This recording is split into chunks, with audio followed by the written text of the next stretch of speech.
Good morning, students. Myself Satish Kalra. Welcome all of you in my channel Ultimate Science, and I hope that all of you are watching my videos, liking my videos, and learning a lot from my videos. Thanks for your wonderful support.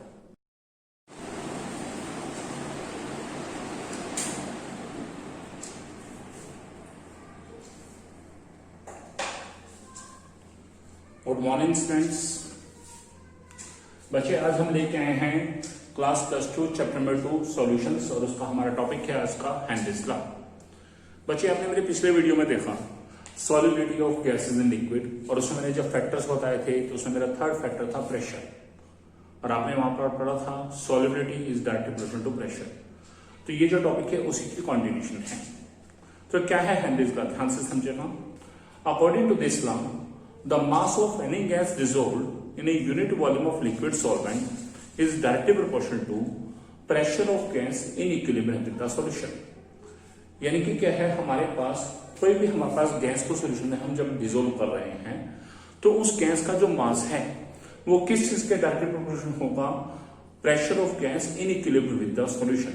जैसे हम cold drink की बोतल की बात करते हैं, हम जानते हैं कोल्ड ड्रिंक की बोतल पूरी नहीं भरी होती, ऊपर ब्लैंक होता है, खाली होता है, लेकिन खाली जहां में कार्बन डाइऑक्साइड गैस है।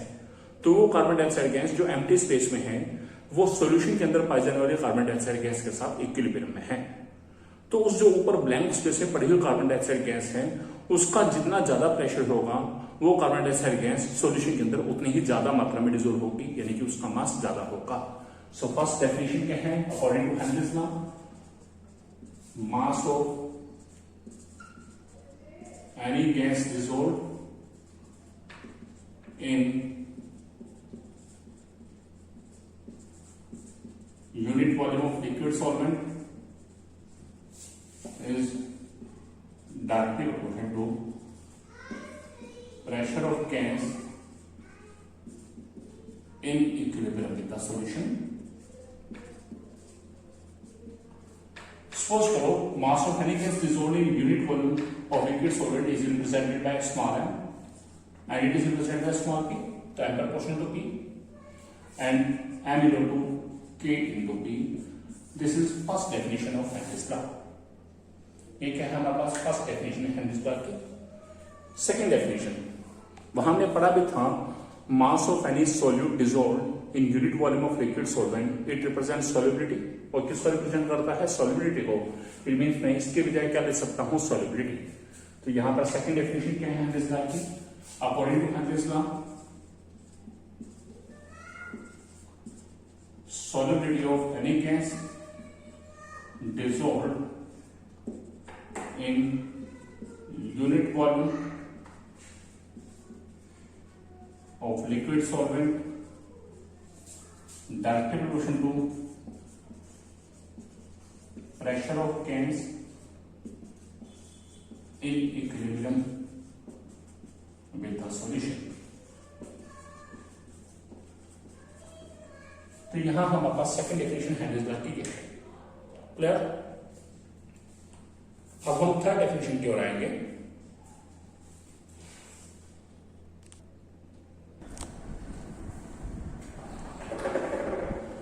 हाँ बच्चे, अब आपने पढ़ा बेटा +1 क्लास में Dalton's law of partial pressure में पढ़ा, if you are having a mixture of 2 or more non reacting gases then each gas exerts its own partial pressure।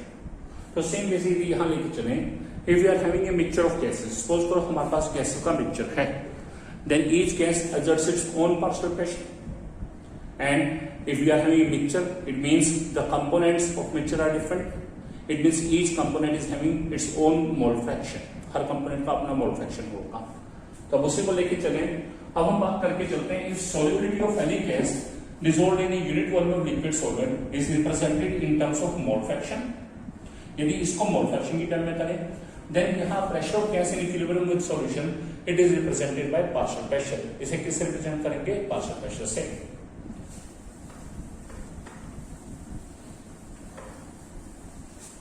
देखिएगा,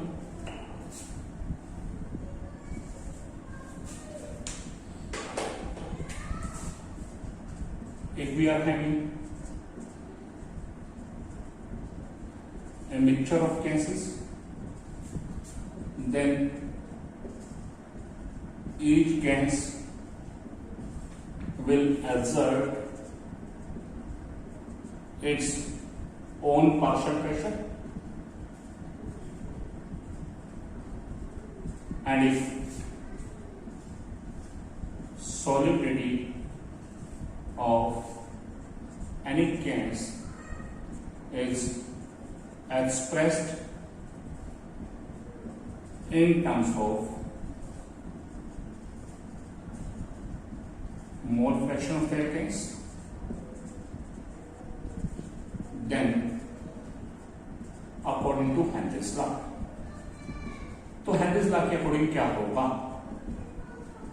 अभी सेकंड डेफिनेशन पढ़ा था सॉल्युबिलिटी ऑफ एनी गैस, यहां क्या आएगा? मोल fraction of any gas dissolved in liquid solvent is directly motion to, वहां क्या था? Pressure of gas in equilibrium with solution, यहां क्या आएगा? Partial pressure of that gas.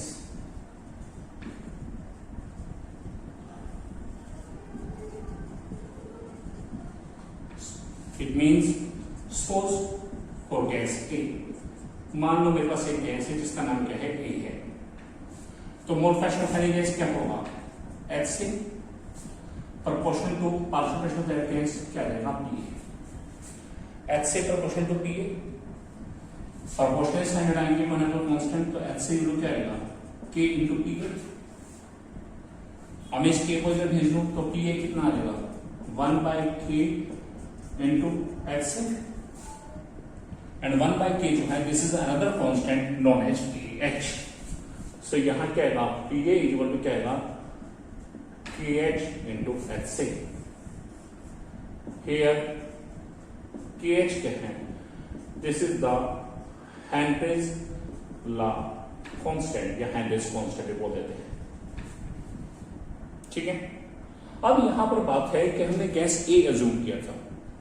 Suppose we are having a gas B, तब क्या आएगा? PB equal to KH into HB। For gas C, PC is equal to KH into HC. And similarly,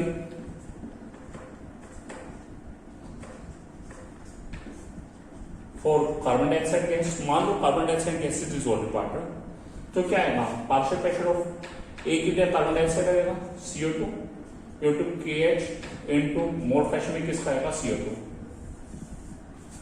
similarly N2 के लिए, for N2 क्या आएगा? partial pressure of N2 equal to KH into mole fraction of N2। Clear? This is about Henry's law। Henry's law क्या indicate कर रहा है? If any gas is dissolved in a liquid solvent, then partial pressure of that gas is always equal to KH into mole fraction of that gas। Gas जो मर्जी हो। आगे देखिए बेटा, यूनिट्स की तरफ देखते हैं।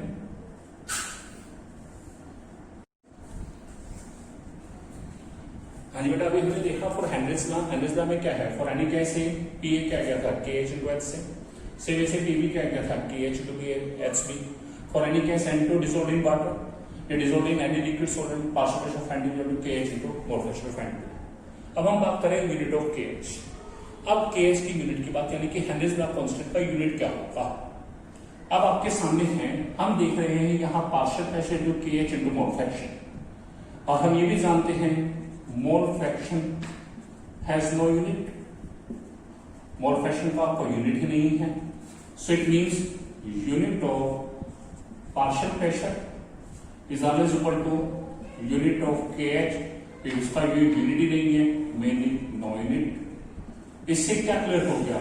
Unit of KH is always equal to unit of partial pressure. तो जो पार्शियल प्रेशर का यूनिट है वही क्या होगा? KH का यूनिट। इट में भी एटमॉस्फेयर भी हो सकता है, बार भी हो सकता है, पास्कल भी हो सकता है, और any other. This is unit of KH। अब हम बात करके चलते हैं what is the significance of KH, कि हेनरीज लॉ की वैल्यूज हमारे को क्या बताते हैं, या what does the values of KH indicates. KH की वैल्यू हमें क्या इंडिकेट करते हैं?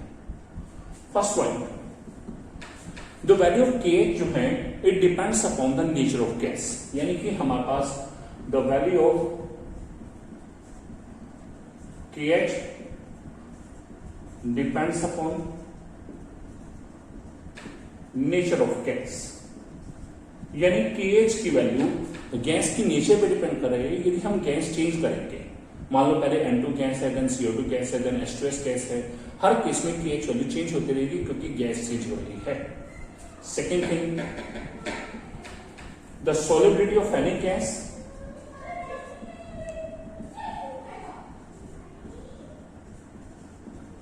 Is inversely proportional to value of KH.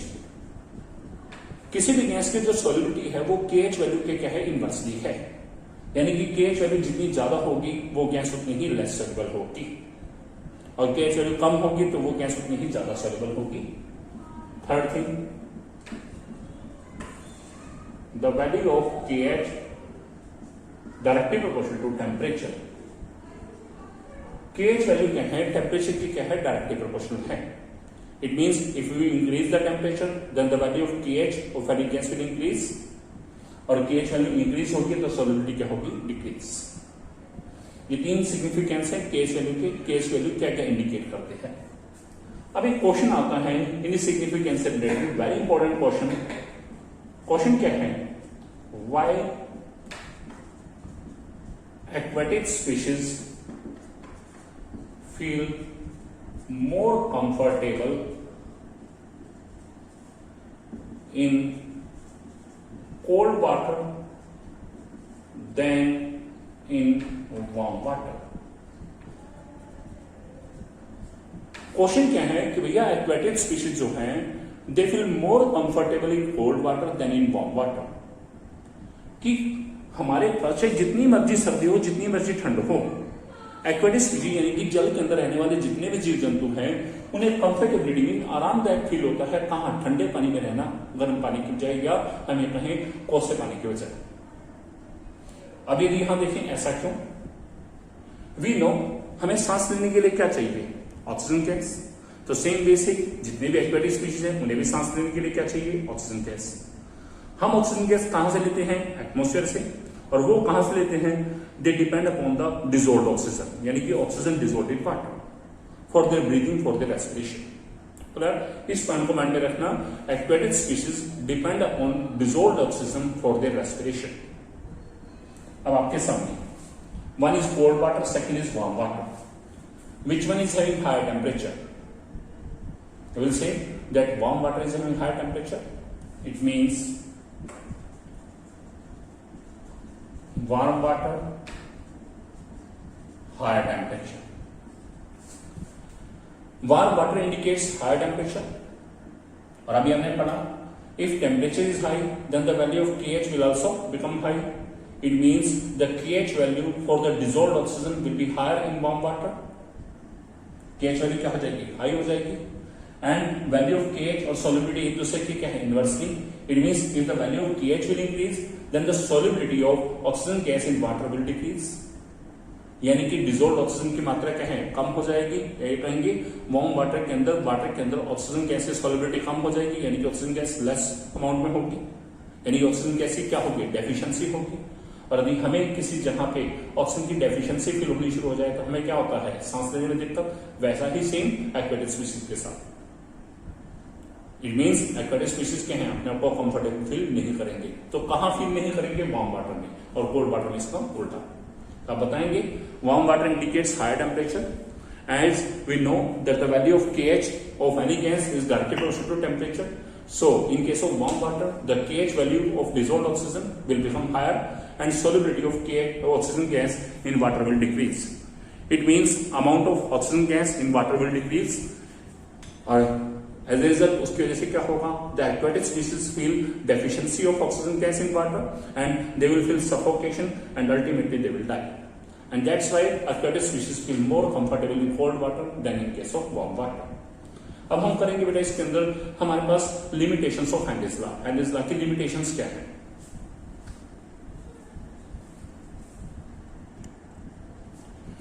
What are the limitations of Henry's law? Henry's law में क्या क्या लिमिटेशंस हैं?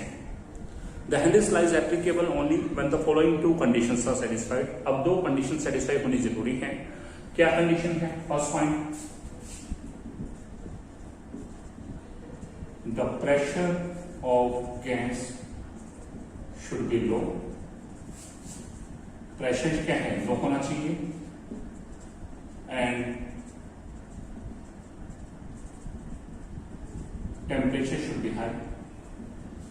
गैस का प्रेशर लो होना चाहिए और टेम्परेचर हाई। और आप जानते हैं बेटा प्लस में हमने पढ़ा भी है, ये कंडीशन कौन सी हैं, these are the ideal gas conditions.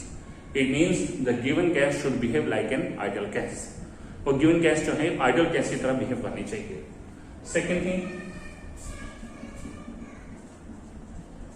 The gas should not undergo any kind of association or dissociation with the liquid solvent। जो गैस मॉलिक्यूल है लिक्विड सॉल्वेंट में डिसॉल्व होते समय किसी भी तरह की एसोसिएशन शो ना करे, ना ही डिसोसिएशन शो करे, यानी कि ना तो गैस मॉलिक्यूल आपस में जुड़े और ना ही वो गैस मॉलिक्यूल टूटे। This is the limitation. Henrys law की दो लिमिटेशन है, ये कंडीशन सेटिस्फाई होनी चाहिए, तब हेनरीज लॉ एप्लीकेबल होगा, अदरवाइज नहीं होगा। अब हम बात करके चलते हैं what are the applications of Henry's law. Henry's law की एप्लीकेशंस क्या है? There are two main applications of Henry's law. First application है in DC diverse cylinders, helium gas is filled। एक क्वेश्चन भी आता है, why helium gas is filled in the cylinders of scuba divers or the deep sea divers। बेटा आप discovery channel पे कई बार देखते भी हैं कि समुद्र के अंदर बहुत सारे लोग जाते हैं एक्सपेरिमेंट्स करने के लिए या ये कहें डिस्कवरी करने के लिए, उन्होंने सिलेंडर लगा रखे होते हैं, ऑक्सीजन सिलेंडर सांस लेने के लिए। अब आपके सामने है कि वो सिलेंडर लगा के जा रहे हैं, तो आपके माइंड में क्या जाता है कि उस सिलेंडर के अंदर क्या होगी, ऑक्सीजन गैस या फिर एयर होगी। एयर होगी तो एयर में कौन कौन से मेन गैसेस हैं, one is oxygen, second is nitrogen. तो आपके माइंड में क्या आता है कि उनकी बॉडी के अंदर एयर जा रही है, एयर मतलब nitrogen gas and oxygen gas जा रही है। अब क्वेश्चन क्या है, why helium gas is filled in the cylinders of scuba divers. Scuba diver के सिलेंडर में हीलियम गैस क्यों करते हैं? Only air is not used. Air क्यों नहीं यूज करके उसके अंदर हीलियम क्यों डाली जाती है? If only air is used, आप देखिएगा बेटा, if only air is used then cylinder contains कौन सी gas? N2 gas and oxygen gas। Whenever the scuba divers will go deep inside the water, water में जाएंगे, then pressure will increase, pressure बढ़ेगा, pressure बढ़ेगा तो then what will happen? Henrys law में अभी पढ़ा, if the pressure will increase then the solubility of gas will increase, यानी कि वो gas auto gas and N2 gas will become more soluble in the body fluids, क्योंकि सांस पर अंदर जाएगी, बॉडी के अंदर, बॉडी फ्लूइड्स के अंदर वो बहुत ज्यादा soluble हो जाएंगी। ठीक है, क्लियर? वो बहुत ज्यादा soluble हो जाएंगी। But N2 gas is having higher solubility than that of O2 gas. याद रखिएगा कि N2 गैस की solubility ऑक्सीजन के मामले में क्या है, ज्यादा है। जब पर्सन डेप्थ में गया, प्रेशर इंक्रीज, तो इन दोनों गैसेस की solubility बढ़ गई, बट N2 गैस की solubility O2 से ज्यादा है। It mean N2 gas will remain dissolved state in the body fluids of the scuba divers। अब बात आती है when the person will come to the surface। जब पर्सन सरफेस पे आएगा, it means pressure is decreasing, pressure decrease होगा, then solubility of both O2 gas and N2 gas will decrease and they start coming out from the body, body से बाहर निकलना शुरू होंगी। But O2 gas has less solubility than that of O2, so O2 gas will expel out very frequently, बड़ी तेजी से बाहर आ जाएगी, while N2 gas will come very slowly, बड़ी धीरे धीरे आएगी। N2 gas क्या है, पर्सन की बॉडी से बहुत धीरे धीरे आएगी, and whenever he will come to the surface, जब सरफेस पे आएगा, then due to the higher solubility of N2 gas, its expulsion will create pain in the chest of the scuba diver। तो इनकी वजह से, इसकी सॉलिबिलिटी अधिक होने की वजह से, इसकी सॉलिबिलिटी ज्यादा होने की वजह से ये N2 गैस पर्सन की बॉडी से बड़ी तेजी से नहीं निकल पाएगी, और निकलते समय क्या होगा, पर्सन को क्या है, बहुत ज्यादा ये कहें अनकंफर्टेबल सिचुएशन होगी, और उसे क्या है, चेस्ट पेन तक होगा। And this condition is known as decompression sickness or it is also called bands. Then what is the role of helium gas? अब helium gas क्या कर रही है? Helium gas decreases the solubility of N2 gas. N2 gas की solubility को कम कर देगी, और जब कम कर देगी then it will remain, it will dissolve in less amount in the body fluids and its expulsion will come easy, यानी कि इसका बाहर निकलना आसान हो जाएगा and the person will feel decompression of bands to the little extent, बहुत कम feel होगा। तो अब आपके पास आता है कि स्कूबा डाइवर के सिलेंडर के अंदर फिर हीलियम डाली कितनी है, तो उसके अंदर N2 गैस, O2 गैस तो है, साथ में हीलियम डालना है, और वो कितना है ध्यान दीजिएगा। N2 गैस है 56.7%, सॉरी 56.2%, हीलियम है 11.7%, और ये हमारे पास बाकी जो बचा है हमारे पास 32.1%, that is the oxygen gas. So इसका क्वेश्चन आप इसमें बताएंगे क्या? If only air is used then air contains N2 gas and oxygen gas in major amount and both the gases are soluble in the body fluids, but N2 gas due to its high solubility in body fluids, high solubility, it will dissolve to the maximum extent in the body fluids whenever the person will come to the depth में जाएगा, या when the person will go down and down due to increase in the pressure बढ़ने की वजह से वो होगा।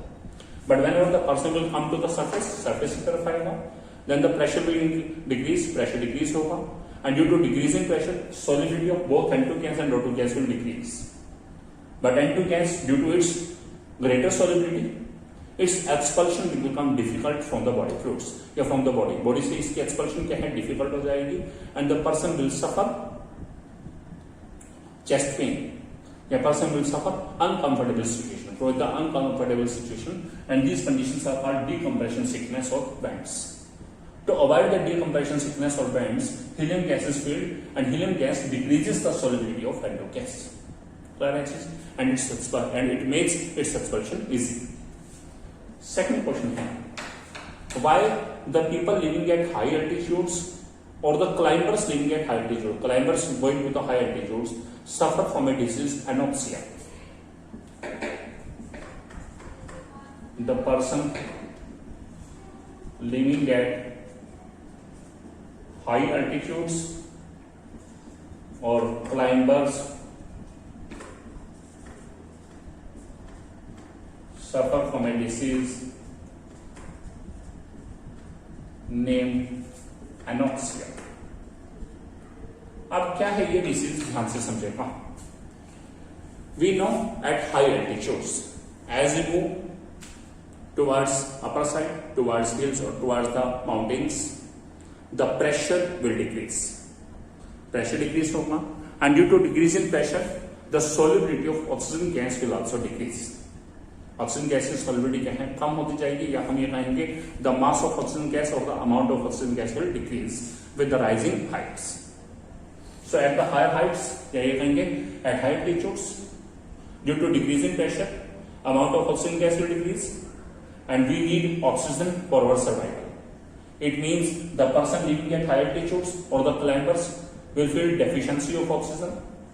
अब जब ऑक्सीजन की डेफिशिएंसी होगी, then their respiration will become difficult, उनका रेस्पिरेशन डिफिकल्ट हो जाएगा, and it will create disturbance in the metabolism, और इसकी वजह से यह है उनके मेटाबॉलिज्म पे भी इफेक्ट पड़ेगा, और जब उनके मेटाबॉलिज्म पे इफेक्ट पड़ेगा, देन दे विल हैव, यही कहेंगे, then they can not have ability, या sorry, then they can not think properly at high altitudes.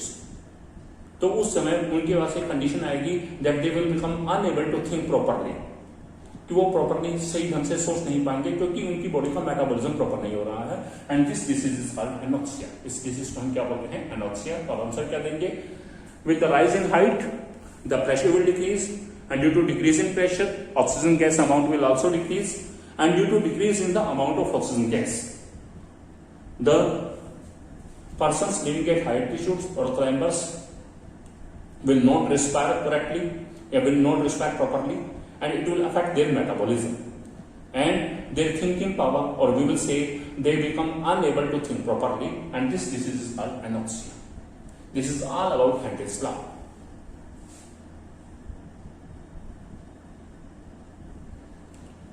उम्मीद करता हूं बच्चों आपको जो मैंने आज टॉपिक पढ़ा है हेनरीज लॉ, उसके बाद मैंने उसके बताया वैल्यू ऑफ के एच, सिग्निफिकेंस ऑफ के H, limitations of Henry's law and applications of Henry's law. ये सब पूरा टॉपिक बहुत अच्छे से क्लियर हो गया होगा। इनकेस यदि आपको कहीं कुछ डिफिकल्टी फील होती है तो मेरे वीडियो के कमेंट सेक्शन में जाके मुझे वो डिफिकल्टी मेंशन कीजिएगा, मैं उसका सॉल्यूशन दूंगा। और यदि आपको मेरा वीडियो अच्छा लगा है तो मेरे वीडियो को लाइक कीजिएगा, कमेंट कीजिएगा, शेयर कीजिएगा और मेरे channel ultimate science by Satish काला इसको सब्सक्राइब कीजिएगा। मिलते हैं नेक्स्ट वीडियो में नेक्स्ट टॉपिक के साथ।